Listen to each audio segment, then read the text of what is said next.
de nuestro corazón y nuestra vida de fe en Cristo Jesús. Amén. Listo, hermanos, entonces vamos hoy con nuestra clase acerca de la mortificación del pecado, nuestro estudio bíblico. Vamos a ver las instrucciones finales para la mortificación del pecado. Hoy termina esta serie de la mortificación del pecado. Ya arrancaremos con una nueva serie. Hemos recorrido a través de esta serie un camino a lo largo de estas semanas en donde hemos mirado nuestro corazón, hemos mirado la gravedad del pecado, hemos mirado la paciencia de Dios, también la majestad de Cristo, la obra del Espíritu Santo y la seriedad del llamado a la mortificación que nos hace la Biblia.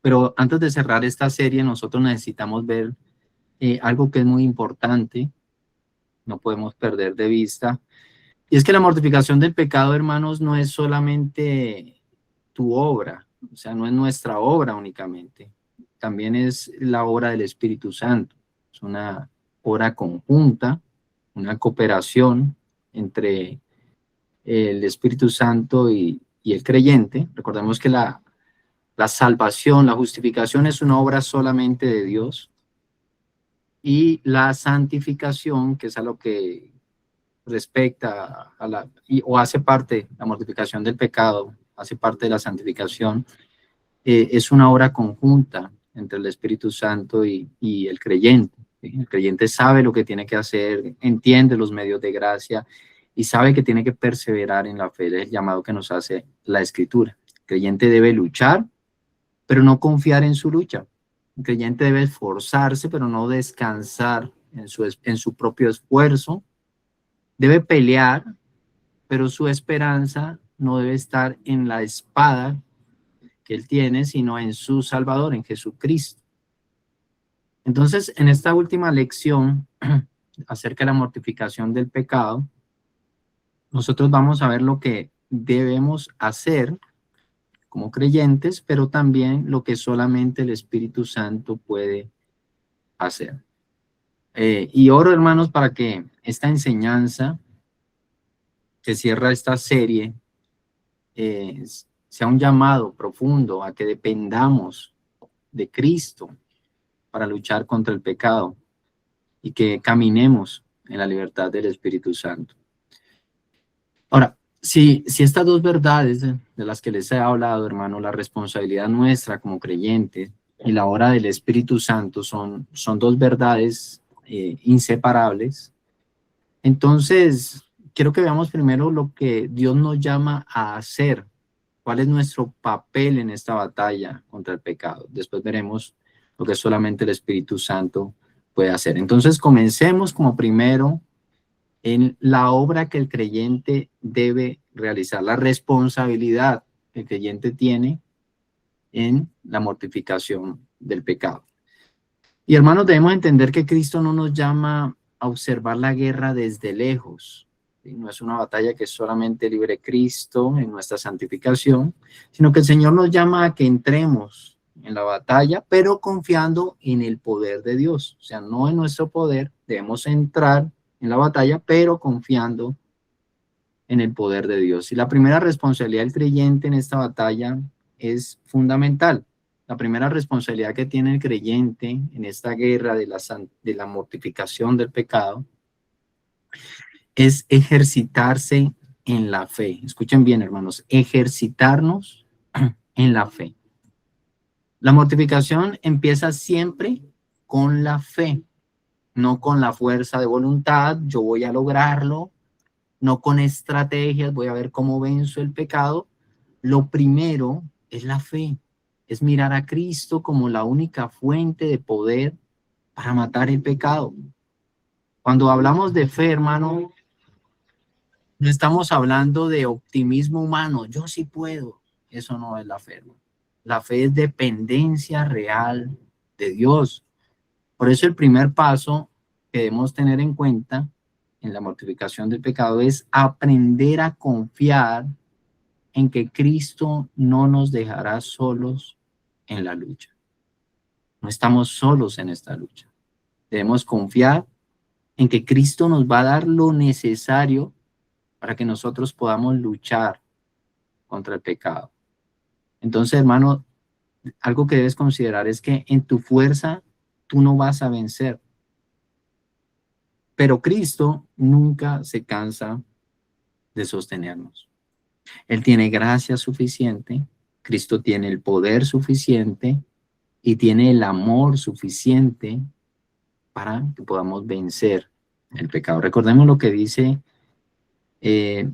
Juan 1:16. Dice, pues de su plenitud todos hemos recibido y gracia sobre gracia. Dios siempre ha derramado gracia sobre gracia. Cada vez que pienses, llevo años luchando con este pecado, llevo años luchando, ya no puedo más, recuerda, la capacidad de vencer, hermano, no depende de lo cansado que tú estés. La capacidad de vencer el pecado depende de lo fuerte que es Cristo Jesús. Por eso debes descansar, acercarte a Cristo. Isaías 40:29-30 dice que Cristo o Dios da fuerza al fatigado y al que no tiene fuerzas aumenta el vigor. Aún los mancebos se fatigan y se cansan y los jóvenes tropiezan y vacilan. O sea, la fuerza no viene de tu juventud, no viene de los muchos ejercicios que tú hagas. La fuerza siempre viene de Dios. Dios da vigor, Dios da fortaleza para que luchemos contra el pecado. Cuando tú sientas que tu pecado es más fuerte que tú, mi amado hermano, ora. Señor, yo no puedo, pero tú sí puedes, tú tienes el poder. Refúgiate en esa oración, no es un recurso que vas a tomar ocasionalmente. Sabes que tú ores así, descansando en el Señor, tú estás recordando dos verdades fundamentales. La primera es que tu debilidad es real, que tú eres débil. Y cuando uno admite su debilidad, eso no es derrota, hermano, eso es sabiduría. La fe cristiana no se sostiene en lo que tú puedas producir. La fe cristiana se sostiene en las promesas de Cristo, en lo que Cristo puede hacer. Él ha dicho que hará por nosotros. Y lo segundo, hermano, es que la fuerza de Cristo es suficiente. Cuando tú oras de esa manera, estás diciendo, Señor, tu fuerza es suficiente para ayudarme a vencer el pecado. Él no cambia. Siempre que ores, Cristo te va a socorrer, hermano. No importa cuántas veces hayas fallado, cuánto lleves luchando, qué cansado te sientas de luchar, Cristo no se cansa, Cristo no se rinde, Cristo no se impacienta. Habrá días en tu corazón que diga, estoy cansado, no avanzo, no veo fruto. Hermano, pero la fe responde, mi cansancio no define mi esperanza. Cristo es mi fortaleza. Por eso cuando tú ores, hermano, de esa manera, no lo hagas como quien se está rindiendo. Es que soy muy débil, no, hermano. Sino como quien se está entregando a Dios. De pronto estás peleando a tus fuerzas. Pero cuando tú oras, Señor, yo no puedo, tú puedes, estás entregando tu vida, tus luchas, tus cargas a Dios. No como alguien que está abandonando la pelea, se rindió, no. Sino como quien no quiere seguir luchando solo. Necesito que luches aquí, Señor, por mí. Y cada vez que tú vayas a Cristo, reconociendo tu incapacidad, ¿qué va a hacer el Señor? Va a renovar tu ánimo. Confesarte débil, hermano, no te aleja de la victoria. Cuando tú te confiesas débil en tu lucha, te estás acercando a la victoria, porque es Cristo quien va a pelear en tu lucha, hermano.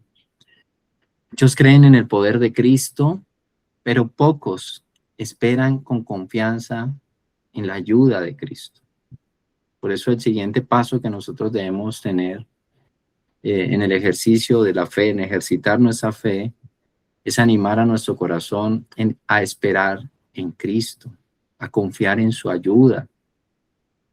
Y eso es, hermano, anima a tu corazón a esperar en la ayuda de Cristo. O sea, no basta con creer en Cristo, no basta con creer que Cristo puede ayudarnos, tú debes creer que Cristo te va a ayudar, o sea, darlo por sentado. La fe verdadera no es solamente convicción, es expectativa. Yo sé que él me va a ayudar en esto. Y hermano, quiero darte un ejemplo. En una batalla, en una guerra, había 2 soldados y uno de ellos se perdió en plena batalla. El pelotón regresó al campamento y uno de esos soldados de los que regresaron les dice a su oficial, a su capitán, señor, yo quiero pedir permiso para ir a buscar a uno de mis compañeros, un amigo que quedó allá en el campo de batalla. El oficial pues claramente le dice, no puedes ir, no puedes volver. No quiero que arriesgue usted su vida por un hombre que probablemente ya está muerto.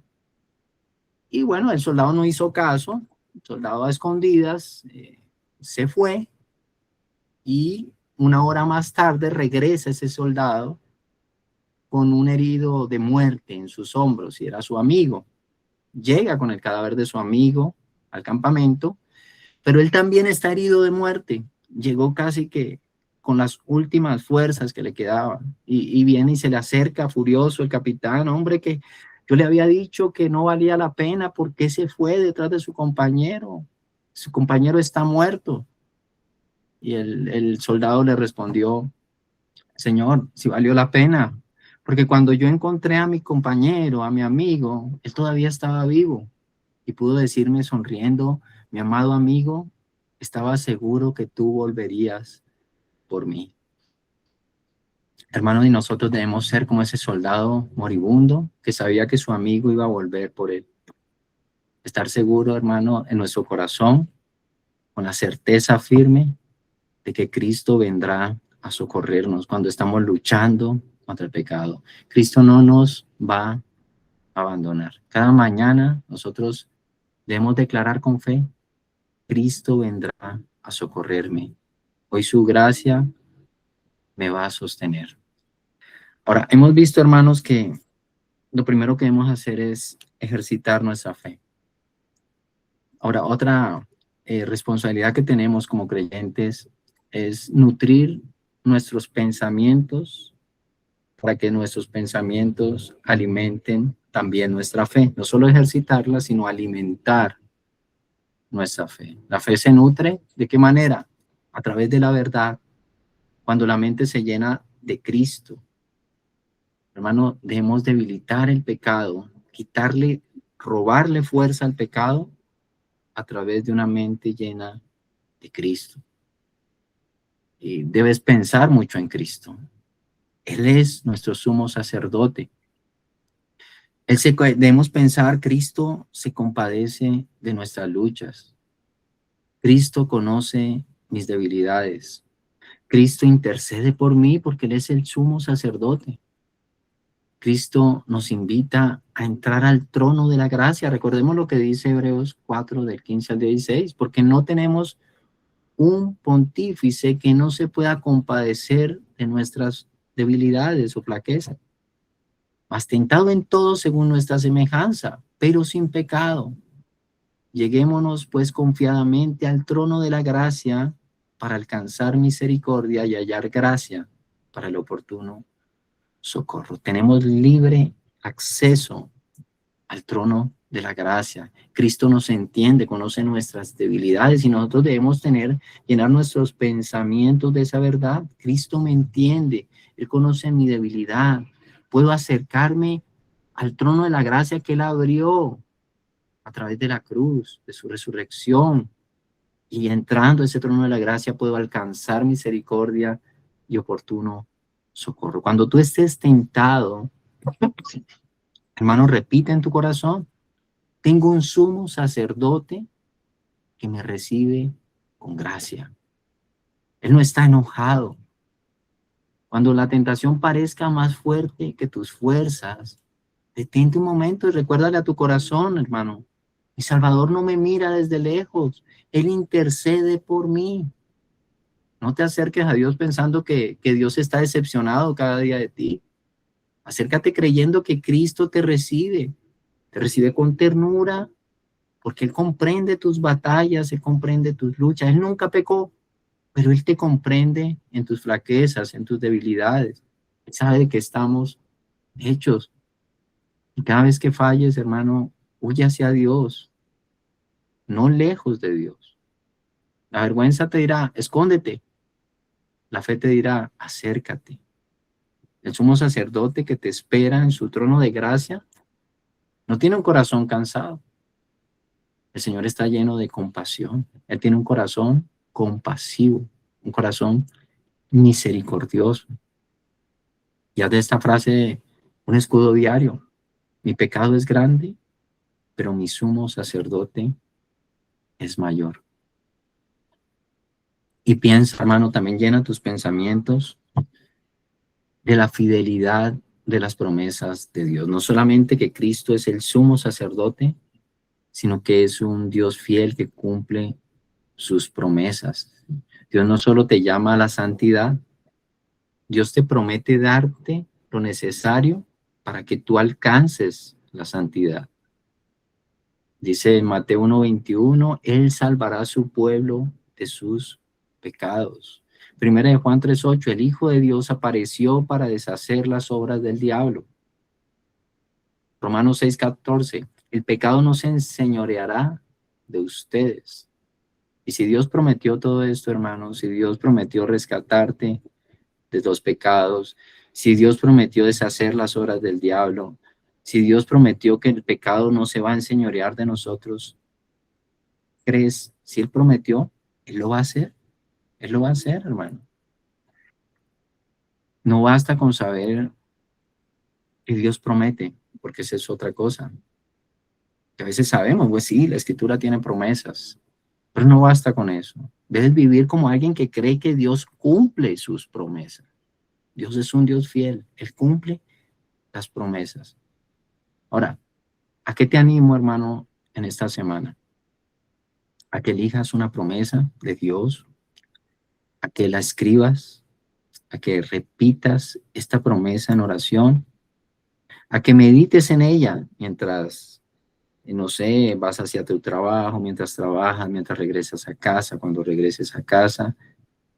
Y cuando la tentación quiera golpearte, hermano, acuérdate de esa promesa de Dios. Las promesas no son adornos espirituales, las promesas de Dios son armas espirituales. Cuanto más llenes tu mente de la verdad, cuanto más satures tu mente de la verdad, menos espacio le vas a dar al pecado. El pecado menos podrá engañarte porque tu mente está llena, saturada de verdad, de la verdad de Dios. Ora, hermano, no avanzaré por mis fuerzas, avanzaré en mi lucha, en mi santificación, por lo que Dios prometió hacer. En mi Dios me ha prometido, yo creo que Dios va a cumplir. Aduéñate de las promesas de Dios, cree en la verdad de Dios. ¿De qué más debemos llenar la mente, hermano? En meditar los beneficios de esperar en Cristo, en creer que Cristo me va a ayudar. ¿Cuáles son los beneficios de creer en que Cristo me va a ayudar? Bueno, que al tú esperar en Cristo, al tú creer que Cristo te va a ayudar, estarás honrando a Cristo, porque estás mostrando dependencia de Él. Señor, yo confío en que tú me vas a ayudar. Siempre que el creyente honra a Cristo, de esa manera, hermano, puede estar seguro de que su fe en Cristo no será decepcionada. Puede estar seguro que si tu confianza está en Cristo, Él jamás te va a fallar. Recordemos lo que dice el Salmo 9, versículo 10. Dice, en ti confiarán los que conocen tu nombre, o sea, los creyentes. Por cuanto tú, oh Jehová, no desamparaste a los que te buscaron. En ti confiarán los que conocen tu nombre, por cuanto tú, oh Señor, no desamparaste a los que te buscaron. Él no desampara a los que buscan su nombre. Hermano, y el meditar en los beneficios de esperar en Cristo te animará a usar los medios de gracia. Saber que Cristo te va a responder que Cristo va a venir por ti como ese amigo que fue por el soldado moribundo, hermano, eso hará que tú uses los medios de gracia. Porque Con Andrés, Cristo, ya te la pasa viendo esos programas de los chinos que hacen eso. Mira, chévere. ya estaba abierto un micrófono, pero listo. Bueno, hermano, entonces eso te animará a usar los medios de gracia, porque es Cristo obra a través de los medios de gracia. O sea, tampoco podemos pensar, hermano, que Cristo va a orar, podría orar sin causas secundarias, porque Él es Dios sobre todas las cosas y Él obra como quiere, pero Él ha escogido los medios. Y es a través de la oración, de la escritura, de la congregación, hermano, que Cristo va a obrar.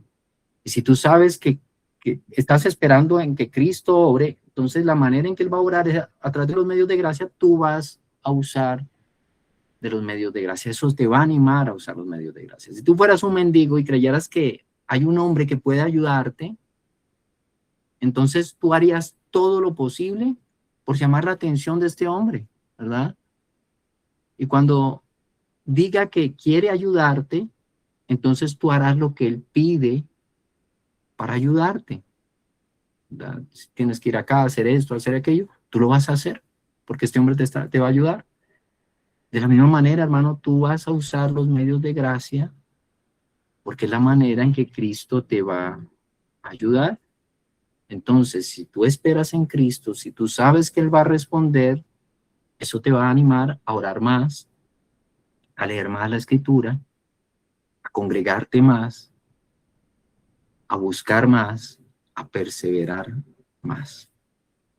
Entonces, hermano, yo quiero que hagas un inventario de qué medio de gracia estás descuidando o qué medios de gracia estás descuidando. ¿Estás descuidando la oración? ¿Estás descuidando la meditación en la Escritura? ¿Estás descuidando congregarte regularmente?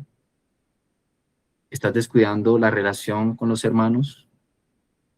¿No te estás exponiendo a los sacramentos?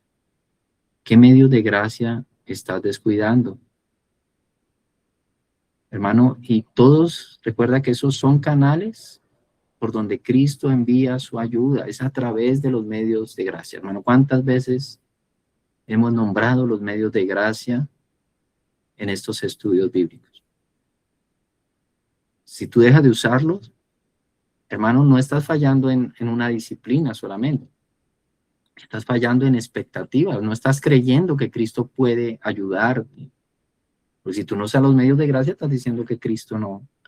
Entonces, ¿para qué son los medios de gracia? Yo no necesito de eso, Cristo no me va a ayudar. Es lo que estarías expresando al no usar los medios de gracia. Entonces, hermanos, si estás descuidando uno o algunos medios de gracia,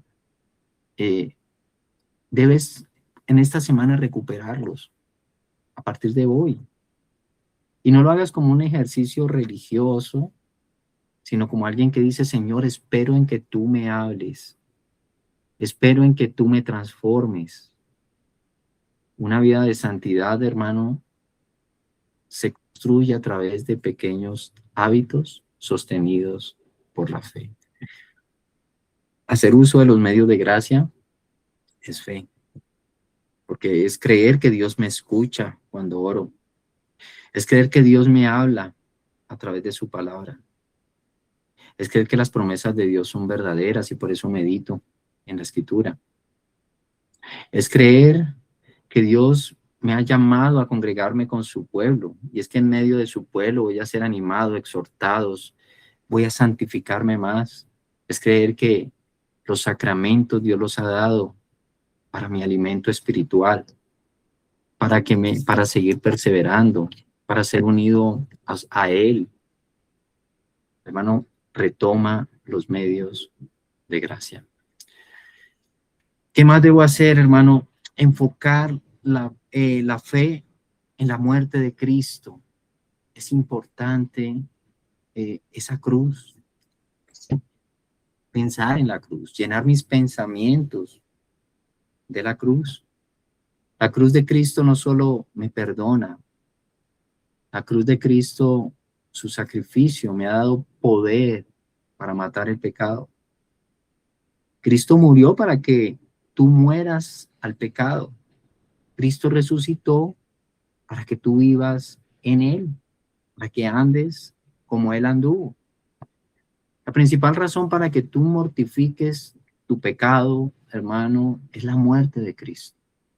El gran propósito de la muerte de Cristo fue destruir las obras del diablo.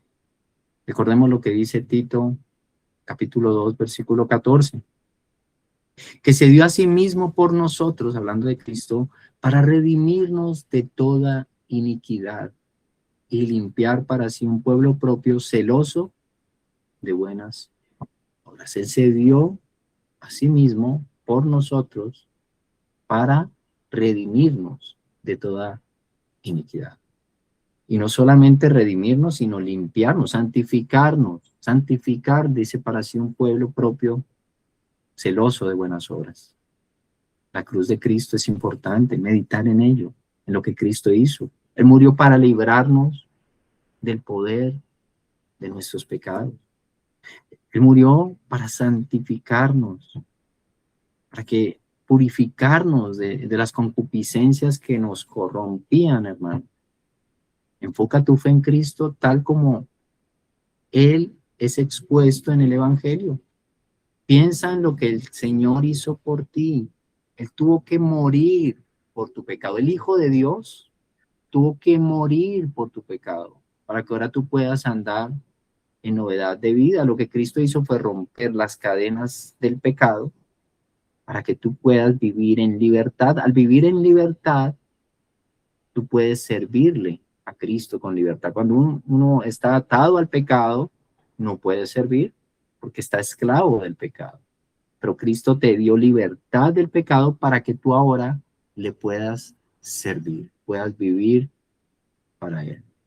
Cuando un pecado te tiente, hermano, mira la cruz y dile a ese pecado: Cristo murió para librarme de esto. Yo no moriré abrazando lo que clavó en esa cruz a mi Señor. Cada vez que un pecado te atraiga, mira la cruz, pregúntate: ¿cómo voy a abrazar lo que le costó la sangre a mi Salvador? ¿Cómo puedo vivir en aquello que mató a mi Señor? La cruz no solo es el lugar donde fuiste perdonado. Hermano, la cruz es el lugar donde murió el poder del pecado. Cuando la tentación quiera hacerte creer que no puedes vencer, clava tu mirada en Cristo crucificado. Y piensa: el pecado me promete vida, pero solo me trae muerte. Mientras que tu cruz, Señor, me exige muerte, pero solo me trae vida. La cruz te recuerda quién eres, hermano. La cruz recuerda lo que le costaste a Dios. La cruz te muestra hacia dónde debes caminar. No pierdas de vista la cruz. Hermanos, si hemos visto cómo debemos, la responsabilidad del creyente. El creyente debe ejercitar su fe y debe llenar sus pensamientos de Cristo. Es la manera en que puede mortificar el pecado. Esa es la primera parte. Ahora, la segunda parte es la obra que solo el Espíritu Santo puede realizar. Vimos lo que el creyente debe hacer, ahora vamos a ver lo que el Espíritu Santo, solo el Espíritu Santo puede realizar. No importa cuánto te esfuerces en tu santificación, en la mortificación del pecado, sin el Espíritu no habrá mortificación verdadera. Habrá solamente ganas, habrá solamente buenos intentos, habrá solamente fuerza de voluntad, pero no una mortificación verdadera. Tú necesitas del Espíritu Santo.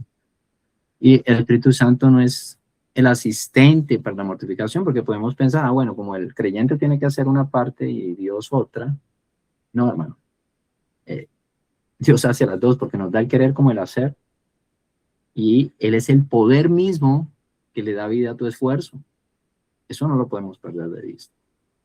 Por eso debe haber una comunión con Dios. Por eso deben estar unidos a Dios.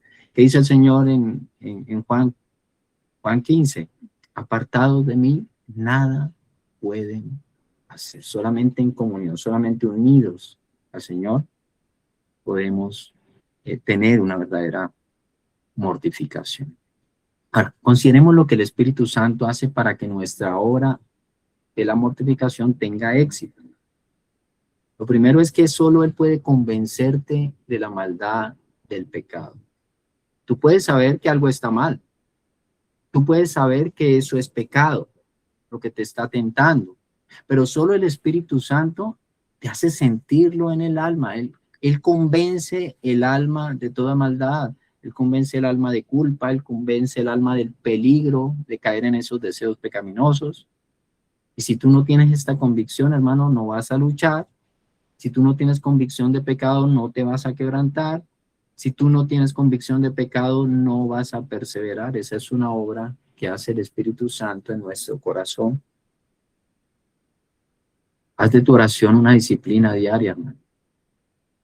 Dile al Señor, Espíritu Santo, abre mis ojos, muéstrame mi pecado como tú lo ves, no como lo veo yo.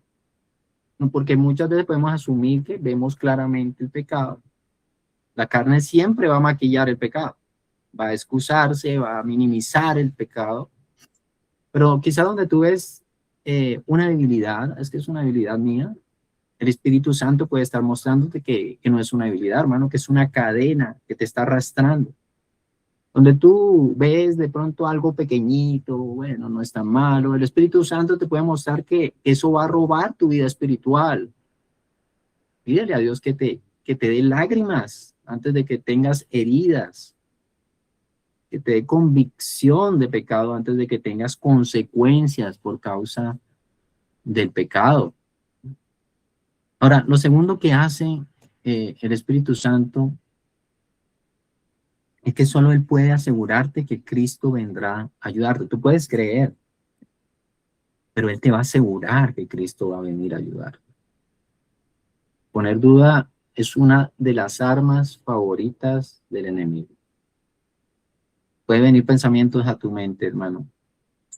Cristo ayuda a otros, pero no a ti. A ti te ha dejado solo en esta lucha. Pero el Espíritu Santo, ¿qué hace? Él rompe el engaño. Él te dice, tranquilo, Cristo vendrá. Él siempre viene. Él nunca abandona. Cuando sientes que la esperanza se enfría, que ya no hay nada que hacer, ¿qué te recuerda el Espíritu Santo? Cristo es fiel. No importa que seas inconstante. Él es fiel y eso es suficiente. Lo tercero que hace el Espíritu Santo, hermano, es que Él nos une a la muerte de Cristo. Entonces podemos, ahorita les decía, necesitamos ver esa cruz, necesitamos entender lo que Dios hizo por nosotros, cómo nos libertó a través de la cruz. Pero es el Espíritu Santo quien nos une a Cristo en su muerte y nos hace muertos al pecado. El Espíritu de Dios es el único que puede cambiar nuestros afectos por el pecado.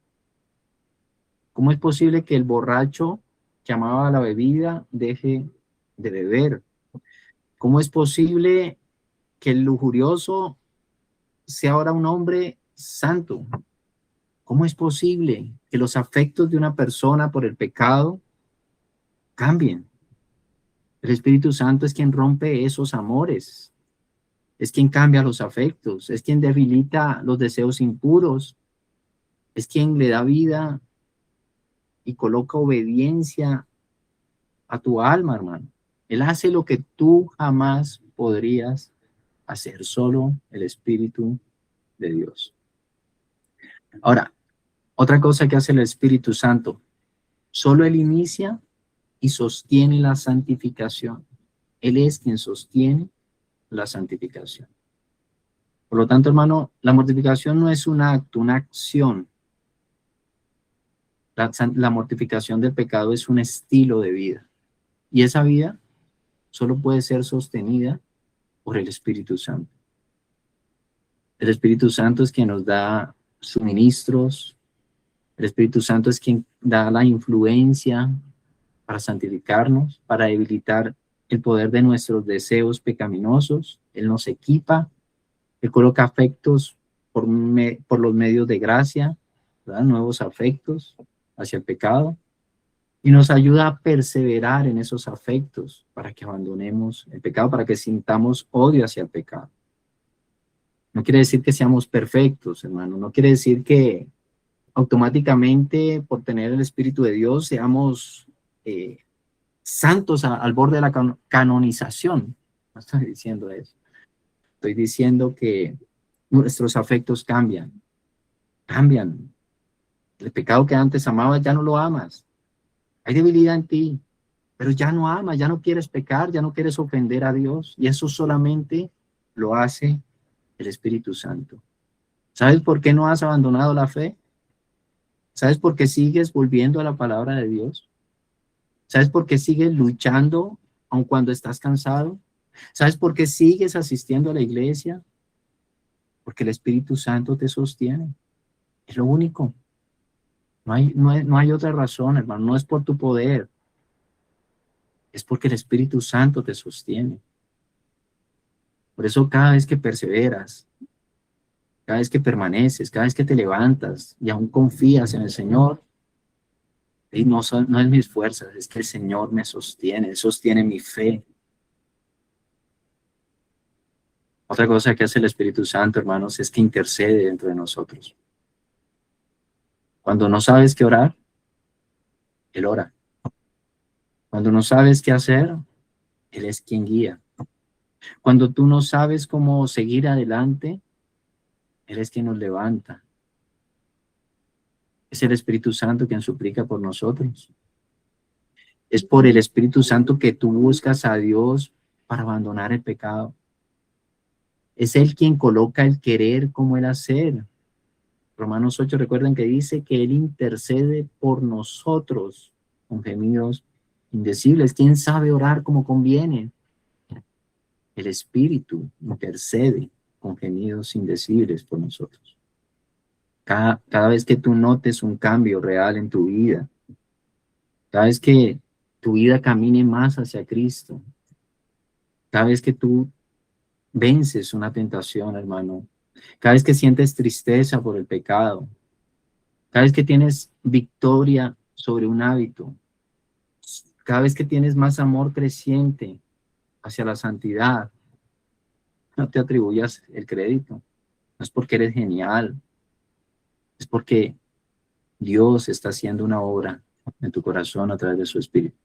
Dios no comparte su gloria con nadie. Eso es solamente la gloria de Dios. No puedes decir, lo logré, sino el Espíritu Santo obró en mí, está obrando en mí. Y ese reconocimiento, hermano, te va a guardar de la autosuficiencia, te va a mantener con un corazón humilde, con un corazón agradecido. Hermano, para concluir, la regeneración no elimina el pecado totalmente. Somos salvados, regenerados, el Señor nos da un nuevo corazón, pero aún queda, y lo hemos hablado también varias veces en estas clases, un remanente de pecado.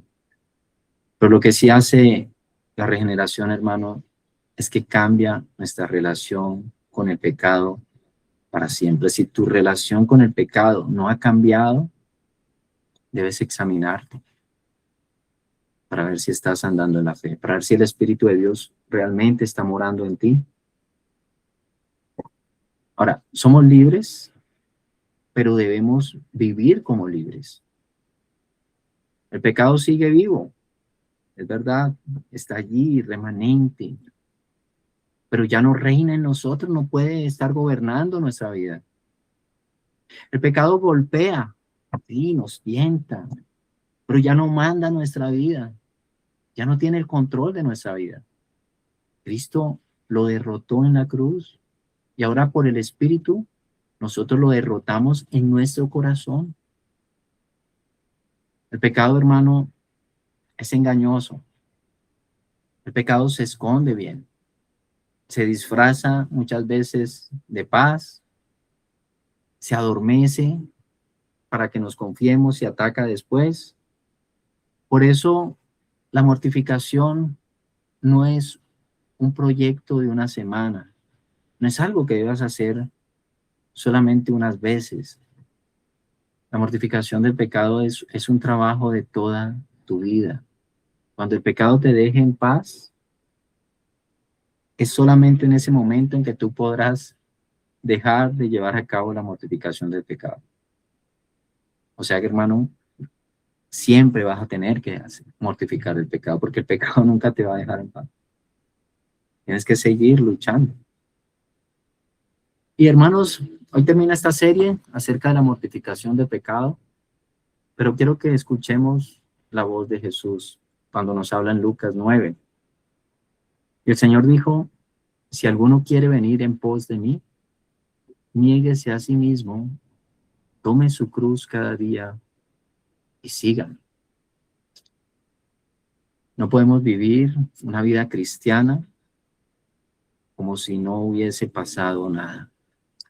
Lo único que debe cambiar en nuestra vida no es, o pensamos muchas veces más bien, que lo único o muchos creen más bien, piensan, que lo único que cambia en la vida de un creyente es el nombre.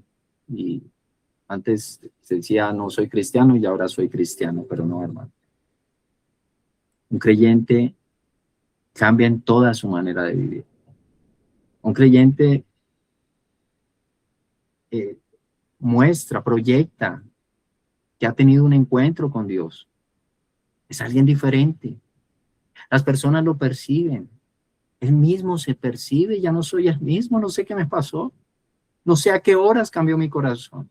No sé, eso que tanto amaba, ahora ya no lo amo.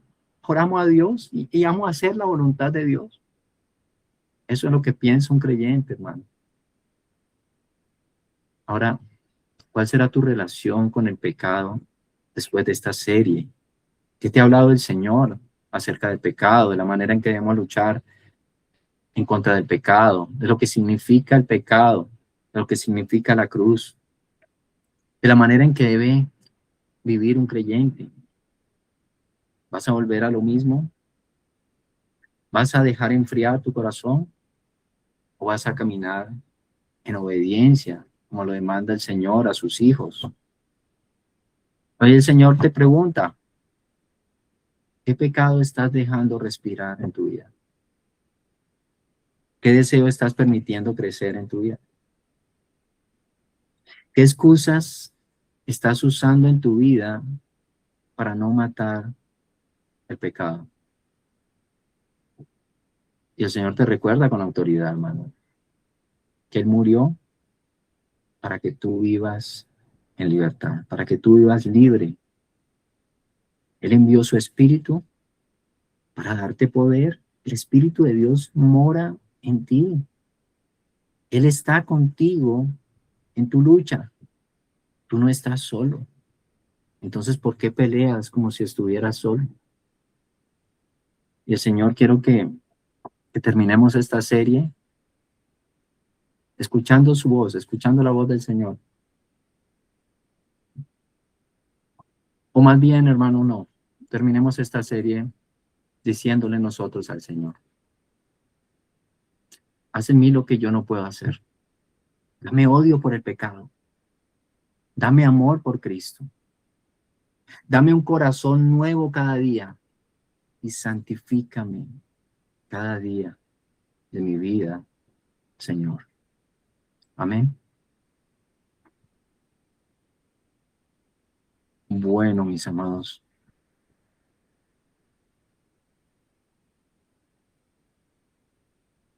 no sé si alguien tiene alguna